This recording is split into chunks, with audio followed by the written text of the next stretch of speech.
2/3 des commerciaux maîtrisent mal les fondamentaux de la vente. C'est pour les aider que j'ai créé le podcast Les Héros de la Vente. Profitez des conseils et astuces des meilleurs coachs, formateurs, directeurs commerciaux et startups pour performer dans la pratique commerciale. Ce podcast est soutenu par l'entreprise Vive, qui a créé la première plateforme française de Sales Enablement, la conjugaison entre le coaching, la formation et la création de contenu pour améliorer les performances des commerciaux. Faites-moi signe si vous voulez tester. Je vous souhaite un excellent épisode. Bonjour à tous, bienvenue sur un nouvel épisode des Héros de la Vente. Aujourd'hui, j'accueille Véronique Redon de Business Affluent. Véronique, bonjour. Bonjour Alexandre. Alors, nous allons parler d'un sujet très intéressant. Nous allons parler de la vente premium ou la vente haut de gamme. Tu vas nous en dire beaucoup de choses. Mais avant ça, est-ce que tu peux te présenter ? Avec grand plaisir. Donc, alors, qu'est-ce que tu veux savoir sur moi ? Alors, qui es-tu ? Que fais-tu ? Très bien. Donc, moi, Véronique Redon, je suis gérante, j'ai créé Business Affluent, qui est donc une société qui aide les experts à valoriser leur savoir-faire. D'accord ? Donc, typiquement, on parle d'offres haut de gamme, d'offres premium, pour valoriser donc le savoir-faire des experts, donc par exemple, d'un coach, d'un consultant, d'un prestataire, d'un conférencier, d'un écrivain, quelqu'un qui a vraiment une expertise, un savoir-faire et qui ne sait pas, qui peut le valoriser plus. D'accord ? Et donc là-dessus, on va l'aider à mettre en place ses offres et à le vendre. Super. Donc, ta société est basée à Toulouse ? Elle est basée à Toulouse, tout à fait. Ouais. Et tu fais ça depuis combien de temps ? Alors, ça fait 2 ans maintenant que je suis vraiment en activité. Ça a pris doucement cette tournure-là. Si tu veux, moi-même, j'ai été affiner mon positionnement. Mais ça fait 2 ans donc, que je fais du coaching et du business coaching en l'occurrence. Super. Bon, très bien, Véronique, merci pour cette introduction. Pourquoi le sujet de la vente premium était important à traiter aujourd'hui ? Est-ce que tu peux m'expliquer un peu c'est quoi ta réflexion derrière Finalement, et comment j'en suis arrivé à faire cette spécialité ? C'est un peu ça. C'est ça. Pourquoi c'est ta spécialisation ? Ouais, tout à fait. En fait, ce que j'ai pu remarquer, c'est que j'ai souvent remarqué des personnes qui étaient très talentueuses sur mon chemin. Je suis moi-même ingénieur, j'ai passé pas mal d'années avec des personnes extrêmement intelligentes qui avaient vraiment du savoir-faire. Et j'étais à chaque fois très surprise de voir que ces personnes étaient soit rémunérées à la même hauteur que d'autres personnes qui avaient moins de talent, soit qui n'arrivaient pas, qui eux-mêmes ne reconnaissaient pas leur propre talent. Et donc, ça m'a semblé normal de venir quelque part leur filer un petit coup de main sur quelque chose sur lequel moi c'est le culot. Voilà. Le culot d'oser, montrer le chemin, montrer qu'on peut faire les choses différemment. Et finalement, aider ces personnes, c'est un petit peu aussi élever à la fois les compétences et aussi élever quelque part le niveau de vie de ces personnes, dont certaines sont plutôt... quand on a une technique, souvent, c'est pas facile de savoir vendre. Et on peut différencier des personnes qui, techniquement, sont experts dans un domaine, des personnes qui sont experts de vente. Voilà. Et donc, aller les aider sur comment valoriser leur savoir-faire, comment vendre, ça m'a semblé naturel. Ouais, et j'imagine du coup que ça arrive plus souvent qu'on ne le croit, que des gens finalement, moi je le vois dans mon environnement un peu start-up, les gens ont du mal à fixer un prix entre guillemets élevé. C'est une problématique assez courante finalement. C'est très très courant. Et ce qui est même assez étonnant, c'est que en fait, le problème, c'est que les gens ont beaucoup de mal à se valoriser eux-mêmes, à s'estimer, à avoir confiance aussi dans ce qu'ils vont faire. C'est-à-dire qu'ils ont beau être experts très doués, on se retrouve avec des gens qui sont pointilleux et qui vont toujours trouver quelque chose à redire sur leur travail. Et donc, qui vont soit pas réussir à closer, soit jamais demander un retour sur, finalement, en termes de prix, à la hauteur de ce qu'ils auront vraiment livré. Ce sont des gens, souvent quand on est expert, le problème c'est que c'est un énorme avantage parce qu'on devient expert, mais c'est aussi un gros talon d'Achille, c'est qu'on est un peu perfectionniste sur son travail. Et donc cette insatisfaction fait qu'on a du mal à s'estimer soi-même. Voilà. Ouais. D'où le problème de vendre. Est-ce que c'est aussi une vision peut-être un peu trop raisonnable de son activité ? J'entends par là, j'avais entendu une interview de Oussama Ammar, qui est le créateur de The Family, et qui expliquait qu'en fait, quand lui accueillait des nouvelles startups dans The Family, le premier conseil qu'il donnait aux startupers, c'était de doubler leur prix.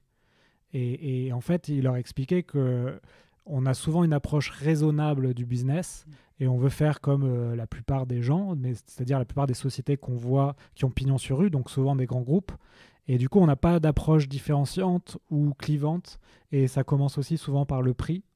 Et du coup, il expliquait ça. Donc, je ne sais pas ce que tu en penses de ce raisonnement. Alors, pourquoi pas doubler? En fait, moi, j'invite même à faire quelque chose d'un peu différent. C'est que j'invite à reprendre vraiment une feuille blanche et de se poser la question, quelle valeur j'apporte vraiment dans la vie de la personne en lui apportant mon savoir-faire? Qu'est-ce qui va vraiment changer chez elle? Et finalement, quelle valeur ça a financièrement pour cette personne? C'est-à-dire qu'on ne va même pas chercher à comparer avec ce que font les autres, avec le marché, on s'en fiche. On va juste chercher à savoir l'impact qu'on a sur le client.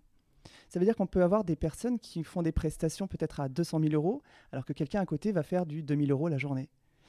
Et on ne peut plus comparer. On n'est plus du tout comparable parce qu'on ne cherche pas à savoir ce que fait l'autre. On cherche à savoir qu'est-ce qu'on va changer chez la personne et quelle valeur ça a. Donc, premier conseil, ne pas regarder forcément ce que fait la concurrence. Jamais. Jamais. Bon, ce que je te propose, c'est de déblayer un peu les différents conseils que toi, tu donnes. Alors, je ne sais pas si on aura le temps de rentrer dans les détails, et puis les gens pourront te contacter après pour justement travailler ces points-là. Donc, tu nous en as donné un, ne pas se comparer à la concurrence. Est-ce que tu en as d'autres à nous présenter? Qui permettrait en fait de mieux comprendre comment élever ses tarifs, c'est ça? Ouais. Oui, alors on peut voir beaucoup de choses en fait. La deuxième chose, je veux dire, à se poser comme question, c'est donc on parlait de la valeur. Comment estimer cette valeur? Parce que c'est pas toujours évident de se dire, oui, moi ce que je fais, par exemple, si je veux faire une prestation en coaching sportif, par exemple, le tarif basique d'un coach sportif à l'heure, c'est voilà. Donc la personne va arriver en me disant, bah moi je suis au tarif ou je suis même déjà un peu au-dessus du tarif du marché, je peux pas faire mieux. On va chercher à prendre les choses vraiment différemment en se demandant qui est-ce que je vais aider et quelle valeur je vais lui apporter. Donc ça veut dire que déjà, peut-être, on va peut-être pas accompagner tout le monde. On va peut-être se cibler, par exemple, sur les hommes qui veulent prendre des tablettes ou sur les femmes qui veulent perdre du poids après une grossesse. C'est-à-dire qu'on va cibler son marché beaucoup plus précisément pour ne s'adresser, si possible, qu'à eux. Ouais, donc là, en fait, tu nous expliques que c'est bien dans sa réflexion de trouver sa niche. Et ça, c'est rigolo parce que c'est souvent un conseil qui revient dans les épisodes du podcast, c'est de ne pas hésiter à se spécialiser. Ultra ciblé. Ultra ciblé. Et alors, après, la question que je te disais, enfin plutôt l'aspect dont je te parlais, c'est comment estimer la valeur. C'est-à-dire peut-être, si on prend par exemple l'homme qui veut se faire des tablettes de chocolat, il peut y avoir différents intérêts à la personne de le faire. Et selon son intérêt, on va trouver des tarifs différents. Un accompagnement qui sera différent. Voilà, si c'est quelqu'un, on va dire de lambda, qui cherche juste à perdre, je dis juste, c'est pas forcément simple, mais qui cherche à perdre, disons, 5 kilos, à les remplacer par 5 kilos de tablettes, le travail sera différent de quelqu'un qui est, par exemple, professionnel du sport et qui cherche à gagner en masse et gagner en performance. Ouais. Voilà. Et donc là, on va pouvoir jouer et sur les tarifs et sur la prestation. D'accord, très bien. Donc ça, c'est un conseil, un deuxième conseil, c'est estimer la valeur de son offre et essayer de se spécialiser le plus vite possible. Ouais. Exactement. Et donc, si tu veux, alors c'est peut-être un point dont vous avez souvent parlé, on en parle beaucoup à la vente, c'est d'estimer la douleur en fait de la personne à ne pas résoudre ce problème. Ouais. Si tu veux, plus la douleur est importante, et donc plus l'impact du changement va être important. Et donc plus tu sais que tu vas pouvoir valoriser ça financièrement. Est-ce que quand tu travailles avec tes clients et que tu arrives à leur faire construire une offre haut de gamme, est-ce que tu vois parfois un changement sur les ventes est-ce que des fois ça accélère leurs ventes ou... Alors, il peut y avoir deux phénomènes. Soit ça peut vraiment ralentir, friser. C'est-à-dire que la personne se retrouve face à une grosse difficulté à faire ses premières ventes. Soit ça peut au contraire la booster, être ultra stimulant de sortir du lot et d'avoir trouvé enfin une solution de se valoriser. Donc je dirais que là, il n'y a pas de réponse banale, classique. Ça va vraiment dépendre de chacun.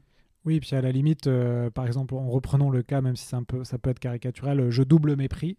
Et si je vois que j'arrive plus du tout à signer de clients, au moins j'ai appris quelque chose. C'est-à-dire que sans doute la valeur perçue du marché de mon produit elle n'est pas dans ces tarifs-là et je dois le baisser encore. Alors, je dirais plutôt, tu as à persévérer. En fait, je vais te parler par exemple de mon exemple. La première fois que j'ai commencé à monter mes tarifs, si tu veux, quand moi j'ai commencé à faire du coaching, j'avais des prestations qui étaient un petit peu différentes, mais surtout, je n'étais pas encore sur du vraiment haut de gamme. J'étais plutôt comparable au marché, tu vois. Donc j'avais des prestations qui se comparaient au marché. La prestation la plus haute que j'avais réussi à vendre à une personne, c'était 3 000 € pour un coaching. D'accord? Donc très classique. De 3 000 € un coaching, c'est combien de jours à peu près Alors là, on était sur un coaching de 3 mois et on faisait à peu près une séance par semaine, il me semble, tous les 15 jours. Tous les 15 jours. Une séance de 2 heures, 1 heure On était de l'ordre de... on était du 2 heures en groupe sur cette prestation. 2 heures en groupe tous les 15 jours, 3 000 €. Voilà, et en fait, donc là, j'ai commencé à passer sur des offres beaucoup plus ciblées et haut de gamme. Et j'ai commencé à définir une offre à 10 000 €, une autre offre à 48 000 €. Et les premières fois que j'ai dû le vendre, forcément, j'ai fait face à mes propres limites. Et c'était un moment très compliqué. Et j'ai remarqué que le fait d'avoir déjà réussi à faire des ventes m'avait beaucoup aidé. Et que ce n'est pas parce que je n'arrivais pas à vendre à 10 000 qu'il n'y avait pas une clientèle à 10 000. Ça voulait juste dire que moi, je n'y arrivais pas. Tu avais une barrière psychologique? Est-ce qu'on peut dire technique et psychologique. Il y a les deux. Il y a de la technique aussi. C'est pas la même manière de vendre un high ticket. C'est pas la même manière de vendre, non. C'est pas pareil. Et donc, je dirais, c'est surtout la persistance et la persévérance qui va faire que tu vas réussir au bout d'un moment. C'est de chercher à t'améliorer et de toujours y croire que c'est possible. D'accord ? Il y a vraiment une solution. Il y a toujours un marché. En fait, c'est vraiment ça qu'il faut comprendre. Il y a toujours un marché pour ton offre. Alors, effectivement, il y a des offres qui sont plus alléchantes que d'autres, qui vont être plus faciles à vendre que d'autres parce qu'il y a un marché plus large que d'autres. Mais dès lors qu'elle t'a surgi à l'idée et qu'elle t'a semblé lumineuse, c'est qu'il y a au moins une personne qui est intéressée par elle. Oui, et quand tu as réussi à vendre à une personne, tu peux dupliquer cette vente et la vendre à 10 et après à 100. Exactement. Après, il te faut comprendre pourquoi cette personne te l'a acheté, qui elle est, qu'est-ce qu'elle a trouvé comme intérêt, et puis recibler après ton avatar dessus. Ouais, et ça te permet de créer le persona qui va te permettre de communiquer dessus et d'avancer là-dessus. Très bien, j'avais une question. Est-ce que je vais m'en rappeler?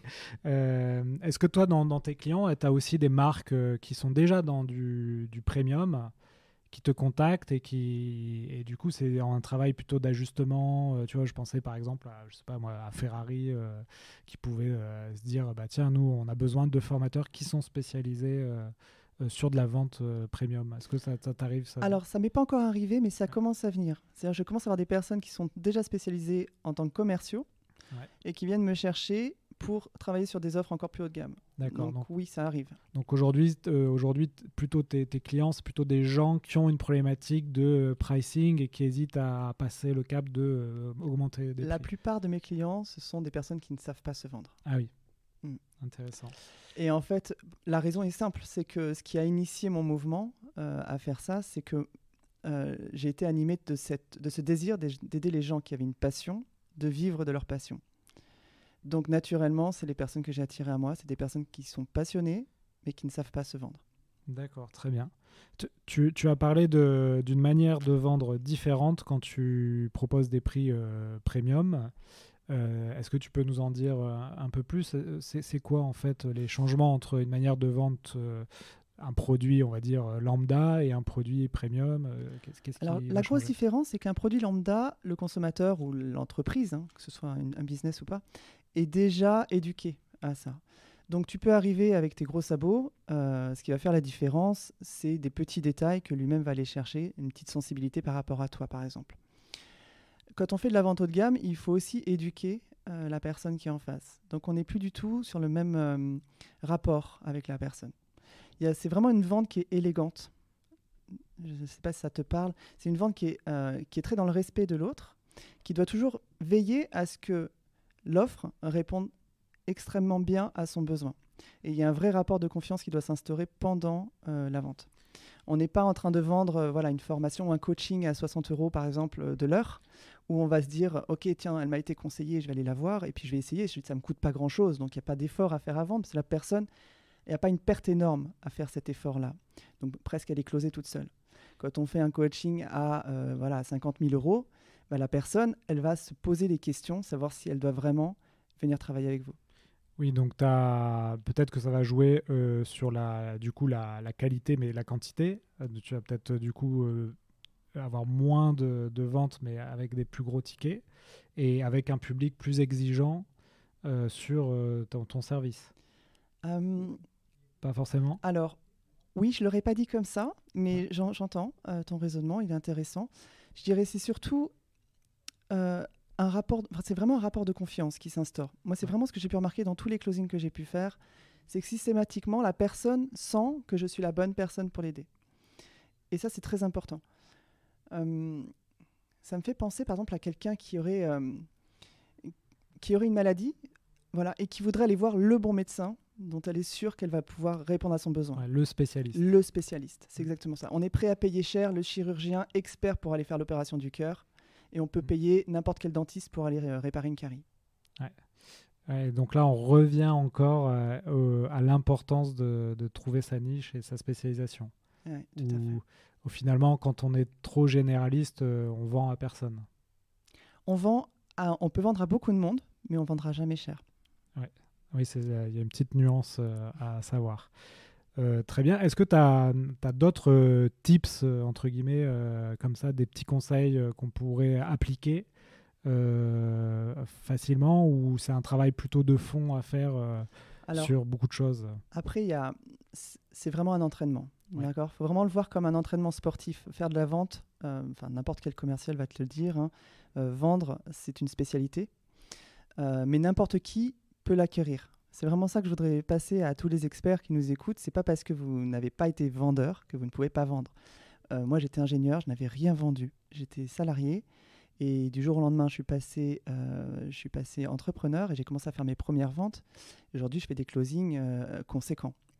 Et donc, c'est tout à fait possible et c'est à la portée de tous dès lors qu'on a un petit peu de curiosité et envie de progresser. Ça, c'est vraiment la base. Il faut avoir envie de progresser. Donc après, c'est de la technique. Oui, il y a de la technique qui est derrière. Il y a de la psychologie et il y a de la technique en termes de méthode de closing. D'accord ? Donc il faut apprendre à connaître les gens, il faut apprendre à instaurer ce lien de confiance et il faut apprendre à comprendre le fonctionnement de la personne pour venir la guider dans la bonne décision. Alors ça, c'est vraiment quelque chose que je voudrais rajouter, si tu me permets. Vas-y. C'est que quand on fait des ventes, alors même si c'est une vente à 60 euros ou une vente à 60 000 euros, qu'importe, l'important, c'est de toujours s'assurer qu'on répond aux besoins de la personne. C'est-à-dire, il ne s'agit pas de vendre n'importe quoi à n'importe qui. Il s'agit vraiment de vendre quelque chose qui répond à son besoin. Et à partir de là, il n'y a plus de questionnement à se dire est-ce que je fais bien ou pas bien ? Est-ce que je le close ou je ne le close pas ? Est-ce que la personne va réussir ou pas ? Ça devient une évidence en fait. Ça devient une évidence. Et quand on est à ce niveau-là, le closing se fait naturellement en fait. D'accord, alors c'est rigolo parce que j'avais lu quelque part que souvent les gens avec une formation d'ingénieur qui s'intéressent à la vente, ça devient des très bons vendeurs parce que finalement, comme tu dis, la vente, c'est pas mal de méthodes et quand tu appliques un esprit cartésien à la vente, ça peut faire des étincelles. Toi, tu le ressens ça dans le... Je l'ai vraiment, vraiment ressenti. En fait, je me suis passionné de ça. Je ne savais même pas que ça pouvait être passionnant. Au début, je me suis dit, oh, quelle horreur, vraiment.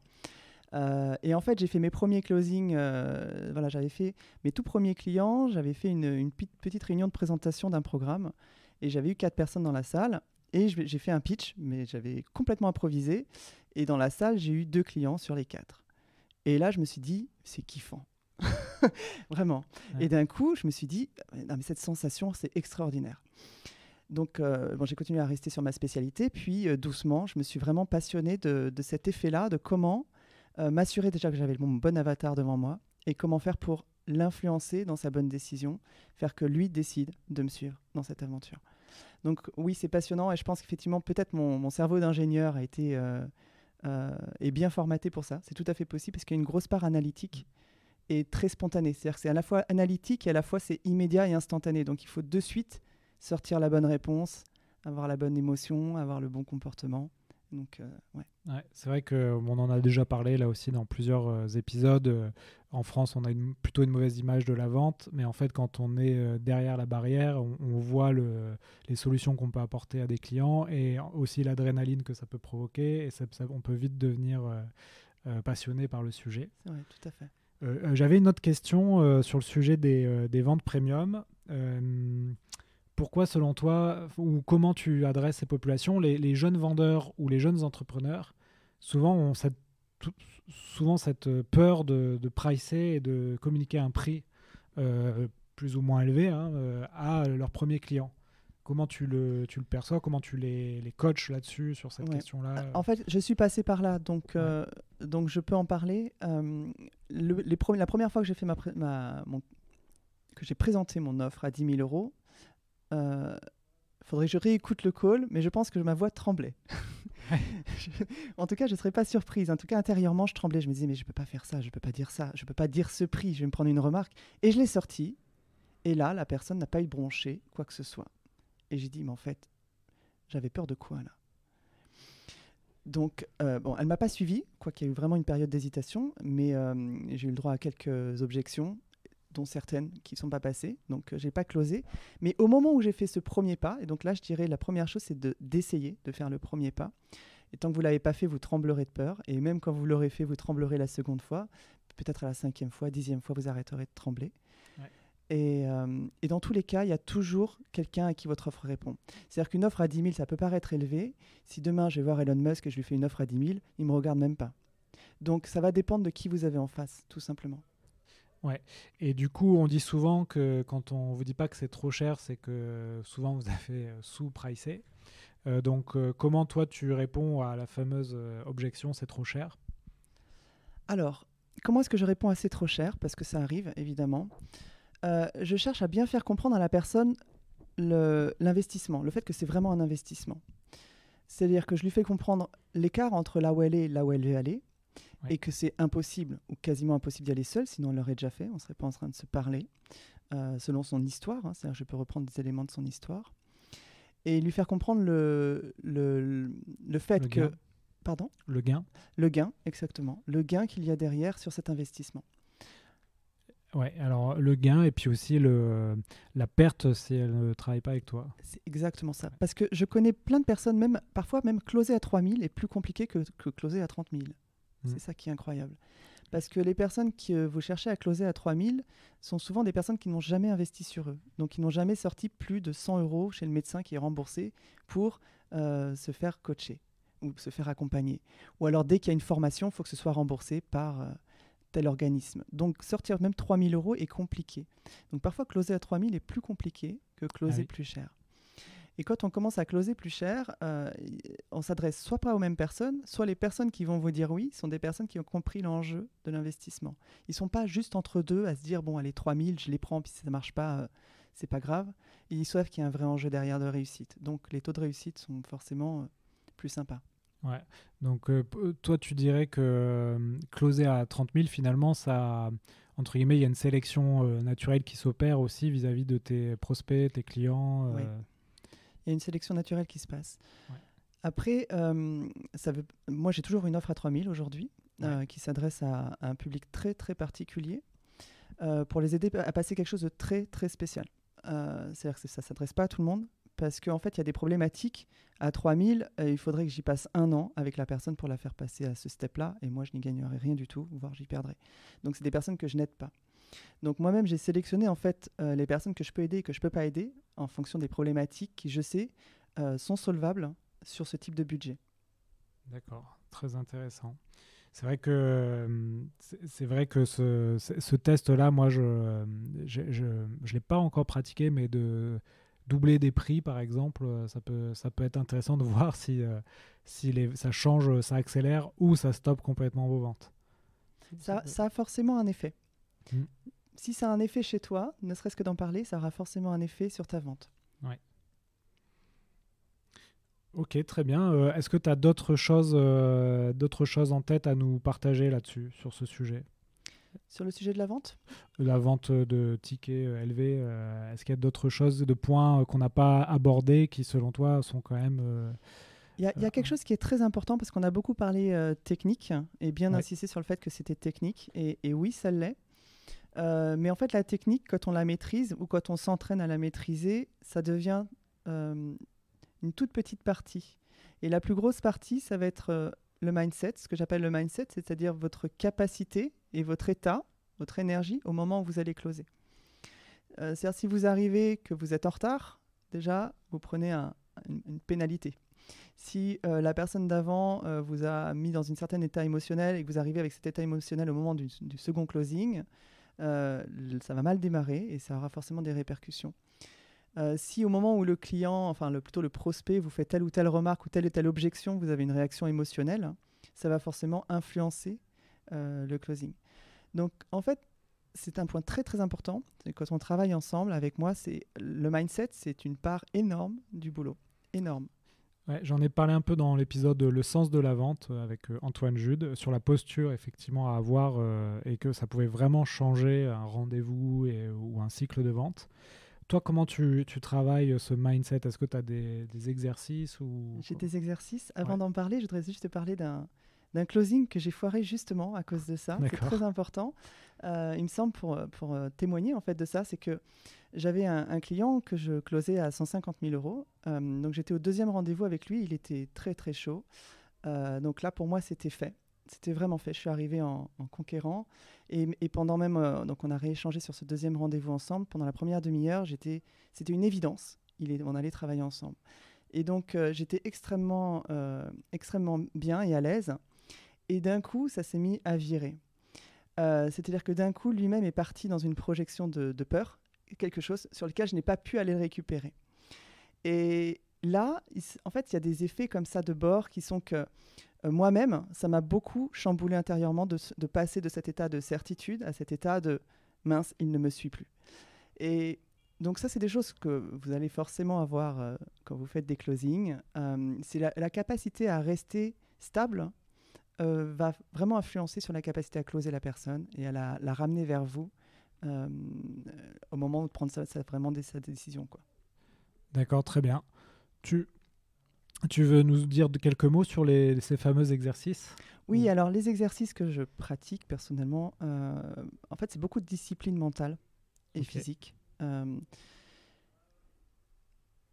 À titre d'exemple, par exemple, je fais du sport déjà tous les jours au réveil. Je ne sais pas si tu connais le Morning Miracle. Ouais. Voilà, donc je pratique. Je suis pas très bon là-dessus, moi. Alors chacun le pratique à sa façon. Je dirais, il n'y a pas de recette. C'est une forme de recette, mais on n'est pas en train de faire des crêpes. Donc tu as le droit à ta liberté. L'important, c'est quoi? Il faut vraiment bien comprendre le Morning Miracle. L'important, c'est quoi? C'est de pouvoir switcher dans des états mentaux très rapidement et que ton corps te suive et que tes émotions te suivent. Donc dès lors que tu arrives à faire ça avec d'autres formes d'exercices, c'est bon pour toi. D'accord. Oui, tu travailles. Donc là, on travaille sur le switch visualisation, silence, sport, écriture, lecture, mais tu peux le faire sur d'autres types d'exercices qui te conviennent mieux. Ouais, ça c'est une de mes questions que j'en profite pour te la poser. Toi, tu as des routines ou des outils comme ça qui t'aident à être efficace quotidiennement?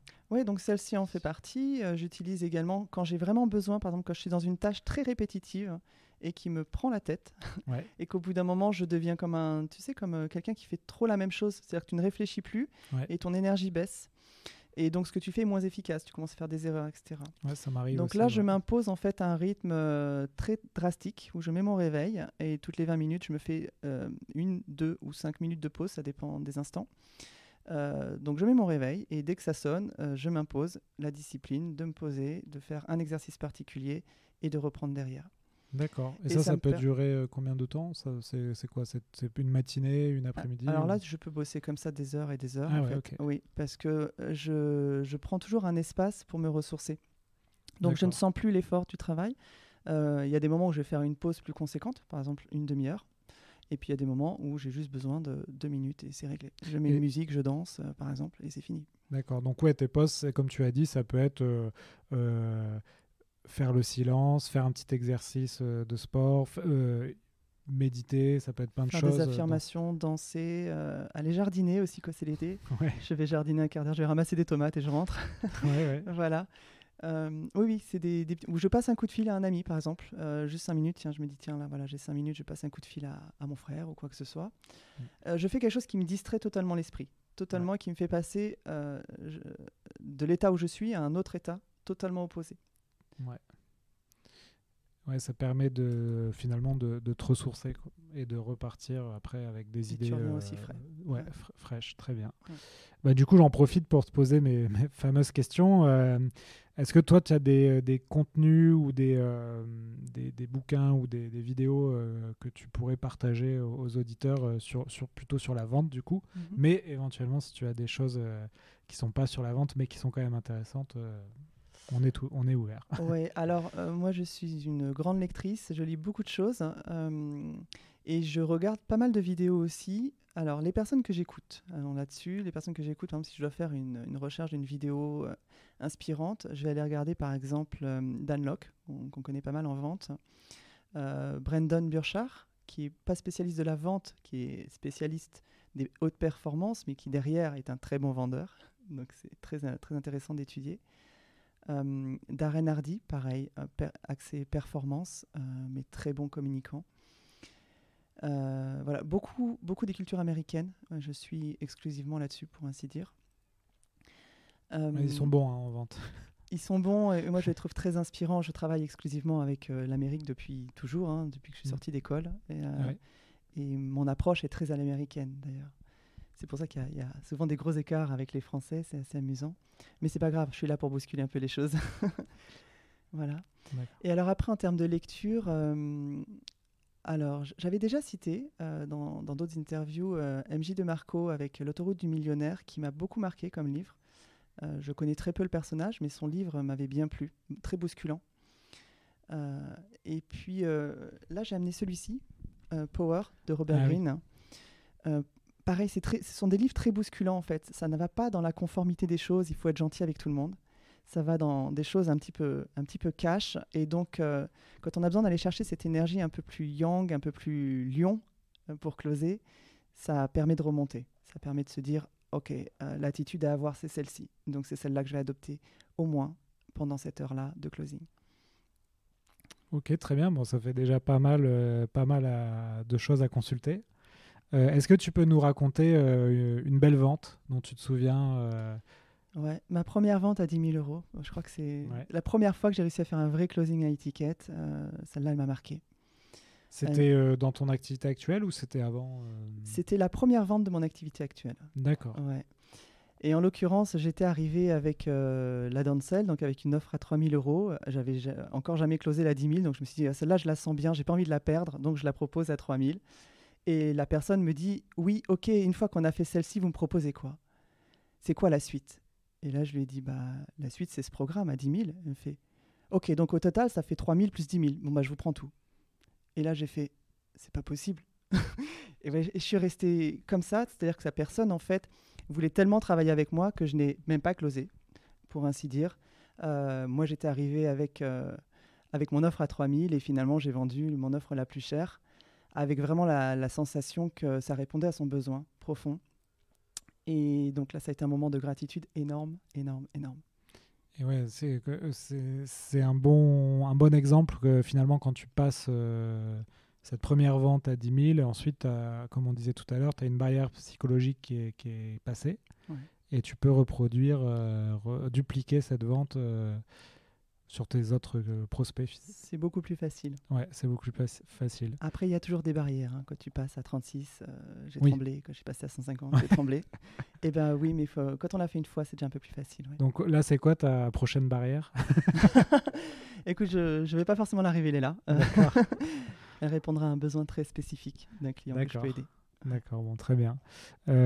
Écoute, merci. Est-ce que avant qu'on conclue l'épisode, tu voulais rajouter quelque chose que tu as en tête, ou pour toi on a été assez clair sur le sujet? Je pense qu'on a été assez clair sur le sujet, mais je voudrais quand même te remercier pour l'émission que tu fais. Ouais. Parce que je trouve ça assez culotté de faire une émission sur la vente. Déjà parce qu'en France, souvent, comme on le disait tout à l'heure, la vente, l'argent ne sont pas toujours très bien vus. Moi-même qui parle beaucoup de sujets, je m'en prends plein la tête. Ah ouais? Oui, et c'est pas grave, il faut y aller. Et donc, merci à toi de faire cette émission, merci de m'avoir invité. et merci pour les super sujets que tu traites. C'est gentil. Du coup, comment on peut te contacter ? Alors pour me contacter, vous allez sur le site businessaffluent.com, donc A2FLUENT, donc j'imagine qu'il y aura le lien. Voilà, vous avez les informations dessus. Puis il y a des événements régulièrement, dont un le 17 décembre à Toulouse. Ouais. Donc on va parler vente justement, haut de gamme et expertise et comment faire pour monter ses tarifs. Donc je vais vous présenter ça. Et voilà, je pense qu'on a fait le tour. D'accord, donc notamment pour les personnes qui ne savent pas se vendre ou qui sont intéressées pour changer leur pricing, ça peut être une belle conférence. C'est dans quel endroit, Alors c'est à la Cour des Consuls à Toulouse. D'accord. Voilà, sur inscription de préférence. Donc vous allez sur le site et vous avez les informations. Bon, très bien, je vais communiquer ça à mon réseau.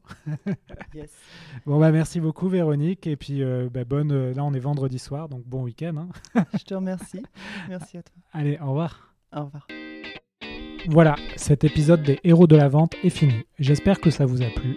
Si vous voulez continuer à apprendre sur le thème de la vente, vous pouvez consulter gratuitement du contenu sur mon site web, vive.fr. Vous y trouverez des e-books à télécharger en accès libre. N'hésitez pas aussi à me contacter sur LinkedIn pour me proposer des sujets ou des idées d'interview, ou simplement si vous avez des questions ou un feedback à me donner. Enfin, afin que ce podcast se fasse connaître, vous pouvez le noter 5 sur 5 sur iTunes pour que je puisse monter dans les classements. C'est vraiment important. Merci et à la prochaine!